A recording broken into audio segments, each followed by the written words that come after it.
কিছুমান অসমৰ জনগণৰ সাৰ্ভে আমাৰ দলেও কৰি আছে এককভাৱে নে সকলোৱে মিলি কৰিলে দল শক্তিশালী হ'ব আমাৰ ইণ্ডিয়া এলায়েন্স শক্তিশালী হ'ব এই কথাবিলাক চিন্তা হৈ আছে তাৰ ভিত্তিত আগন্তুক পদক্ষেপ হ'ব তেতিয়াহে মই ক'ব পাৰিম যেহেতু বিজেপি দলে অসমৰ ৰাইজক প্ৰবঞ্চনা কৰিছে বঞ্চনা কৰিছে বিজেপিৰ বিৰুদ্ধে যাতে আমি সকলো বিজেপি বিৰোধী ৰাজনৈতিক দল মিলিত হৈ নিৰ্বাচনত অৱতীৰ্ণ হ'ব পাৰো তাৰ বাবে চেষ্টা কৰি আছো আৰু এই ক্ষেত্ৰত কিছু বাধা আহিছে এটো স্বাভাৱিক কাৰণ ৰাজনৈতিক দল প্ৰত্যেকটোৱে নিজকে আটাইতকৈ শক্তিশালী বুলি ভাবে কিন্তু আমি অসমৰ ৰাইজৰ কথাটো ভাবি কিছু এৰাধৰা কৰিব লাগিব আৰু সেই কাৰণে আমাৰ কথাখিনি যিমান সোনকালে হ'ব লাগে হোৱা নাই তাৰ কাৰণে সিপিআই দলে অসন্তুষ্টি প্ৰকাশ কৰিছে জাতীয় পৰিষদে অসন্তুষ্টি কৰিছে ৰাইজৰ দলে অসন্তুষ্টি কৰিছে তথাপিতো মই আশাবাদী আমি খুব সোনকালে অসমৰ স্বাৰ্থত কোনো এজন ব্যক্তিগত মানুহ এমএলএ হ'ব লাগে বিধায়ক হ'ব লাগে এই স্বাৰ্থত নহয় কিবা এটা ভাল ফলাফল উলিয়াব পাৰিম আৰু তাৰ কাৰণে কিছু ধৈৰ্য লাগিব সময় লাগিব ভুল সিদ্ধান্ত হ'ব নালাগিব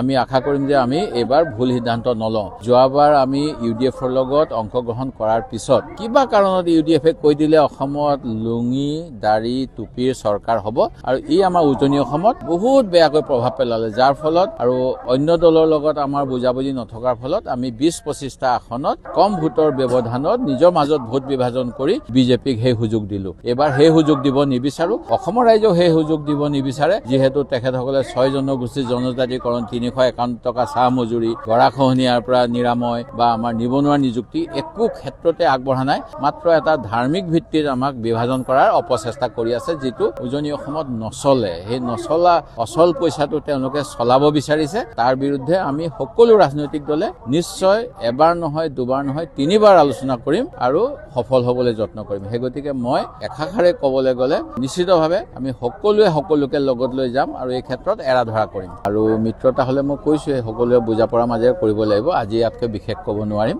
মই পুনৰ মোৰ দলৰ নেতৃত্বৰ সৈতে আলোচনা কৰিব লাগিব কিছুমান অসমৰ জনগণৰ সাৰ্ভে আমাৰ দলেও কৰি আছে এককভাৱে নে সকলোৱে মিলি কৰিলে দল শক্তিশালী হ'ব আমাৰ ইণ্ডিয়া এলায়েন্স শক্তিশালী হ'ব এই কথাবিলাক চিন্তা হৈ আছে তাৰ ভিত্তিত আগন্তুক পদক্ষেপ হ'ব তেতিয়াহে মই ক'ব পাৰিম